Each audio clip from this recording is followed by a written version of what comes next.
और मुझे इतने प्यार से वेलकम दिया। भगवान इनकी आत्मा को शांति दे। दोस्तों, 2 चुटकुले सुना रहा हूँ, पसंद आएंगे ठीक है, नहीं 4-5 और सुनाऊंगा। अच्छा, मेरी बातों को अगर आप ध्यान से सुनेंगे तो आपको मज़ा आएगा, और ध्यान से नहीं सुनेंगे तो ज़्यादा मज़ा आएगा।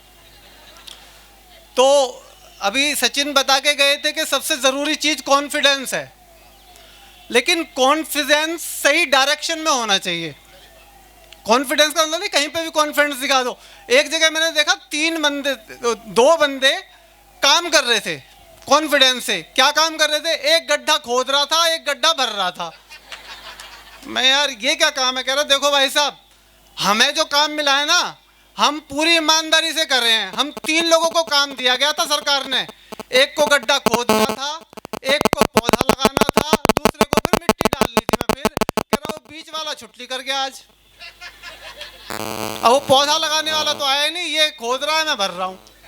तो कॉन्फिडेंस भी सही जगह होना चाहिए। तो बीच बीच में थोड़ा सा एनर्जी मिलती रहे आपकी, और एनर्जी है हंसते हुए, मुस्कुराते हुए। शायरी से शुरू करते हैं। हर चीज़ का एक नशा होता है। नशा किसी भी चीज़ का हो सकता है, खाने का, पीने का, बैठने का, उठने का, सोने का। कोई भी चीज़ जिसके हम आदी हैं वो नशा है। और नशे के लिए एक शेर है पहले कि नशा कम ज़र्फ कोई ना कोई रास्ता निकाल लेता है। वाह वाह करो। नशा कम ज़र्फ कोई ना कोई रास्ता निकाल लेता है। उसने पीने की कसम दे दी, मैंने खानी शुरू कर दी। तो ये सारी चीज़ें होती रहती हैं। यहाँ पे हम अभी शुरू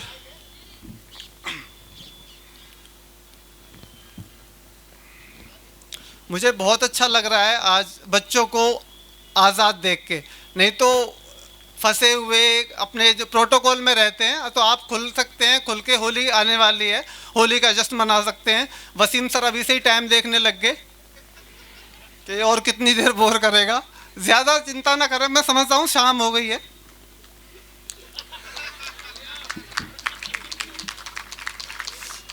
तो अब ये चीज़ें तो हैं, अब क्या कर सकते हैं उसमें। वो एक ने शेर लिख दिया कि ज़मीन से लेके आसमान तक और आसमान से लेके ज़मीन तक। अगला आधे घंटे तक यही करता रहा स्टेज पे कि ज़मीन से लेके आसमान तक, आसमान से लेके ज़मीन तक। एक ने पूछ लिया क्या है? बोला हवाई हवा है। तो ऐसी शायरी आज आने लगी है। तो जैसे बताया, फोक्स इंडिया इंस्टीट्यूट एक इंडिया का बेस्ट इंस्टीट्यूशन है जहाँ पे सिर्फ पढ़ाई नहीं होती, और भी बहुत सारी चीज़ें होती हैं। इंस्टीट्यूट्स तो बहुत सारे हैं जहाँ पे आप एडमिशन ले सकते थे, कॉलेजों में जा सकते थे, लेकिन वहाँ पे वो चीज़ नहीं सिखाई जाती जो यहाँ पे सिखाई जाती हैं। यहाँ पे 100% जॉब प्लेसमेंट किसी भी इंस्टीट्यूट का नहीं है जो फोक्स इंडिया का है। तो I congratulate Avinash for making it possible for the students. ऐसा कोई सा होटल रेस्टोरेंट नहीं है यहाँ पे जिसमें मैं जाता हूँ तो पैसे लेते हैं वो लोग कि सर हम फोक्स इंडिया से आए हैं। तो बड़ा गर्व होता है, 5 स्टार हो या 3 स्टार हो या कोई रेस्टोरेंट हो टॉप क्लास, वहाँ पे हम जाते हैं तो वही कहते हैं कि सर फोक्स इंडिया में थे हम, आप अविनाश सर के फ्रेंड हैं।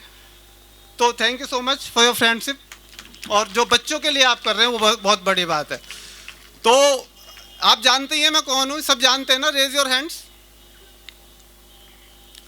चलिए मैं फिर से था। इस सदी का सबसे कामयाब आशिक आपके सामने है। और मैं देख रहा हूँ भाई मेरे बहनें, बेटियाँ, भाई, बेटे सब बैठे हुए हैं, दोस्त बैठे हुए हैं। तो मैं आपको ये भी बता दूं कि मेरा ये संकल्प है कि हम लोग इश्क के, प्रेम के गलत मायने बदल के सोच के उसको फॉलो करते हैं और अपने करियर को, अपने भविष्य को ख़राब कर लेते हैं। तो अविनाश सर की ये मुहिम थी कि आज बच्चों को असली प्रेम क्या होता है, इश्क क्या होता है, कि इश्क भी होता रहे और अपना करियर भी ख़राब ना करें। हमारे माँ बाप, हमारे पेरेंट्स, हमारे कॉलेज वाले हमारे ऊपर गर्व करें। तो ऐसी कौन सी चीज़ है? तो मैं आपको आज इश्क के बारे में बताऊँगा। जानना चाहते हैं? आवाज़ नहीं आई। देखो थोड़े थोड़े हिलते रहो, नहीं तो ऐसा लग रहा है कुर्सियों पे गमले रखे हुए हैं, तो पता लगे कि हाँ भाई थोड़ी सी वो चीज़ें आ रही है ना। तो इश्क होता क्या है पहले उसके बारे में जान लेते हैं। कोई बता सकता है कि क्या इश्क क्या है? सचिन आप बताएंगे इश्क?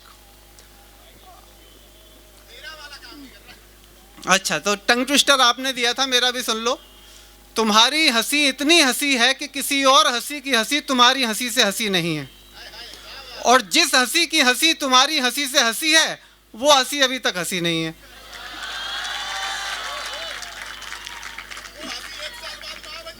मैंने बोला था उनको, उन्होंने बोला था मैं समझ नहीं पाई, कह रही मैं जान नहीं पाई। तो मैंने उनको बोला जान जा तू जान जाने से पहले, वरना खुद ब खुद जान जाएगी जान जाने के बाद। उसने बोला क्या?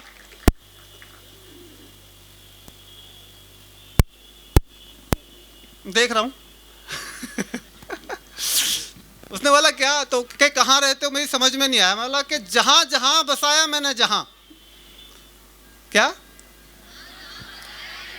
जहां जहां बसाया मैंने, जहां या बसा जहां जहां मेरा जहां, बस समझो आकर वहां वहां बसा लिया सारे जहां ने जहां। क्या बात है भूपी जी यार, जोरदार तालियां। क्या हर जहां के बाद था एक और जहां, सोचा था बसाऊंगा अपना एक अनोखा जहां, पर ऐसा मैं ही नहीं सोचता था यहाँ, ये सोचता था सारा जहां, और उस जहां में भी बसा रखा था सारे जहां ने अपना अपना जहां। क्या बात है, छा गए गुरु, क्या बात है।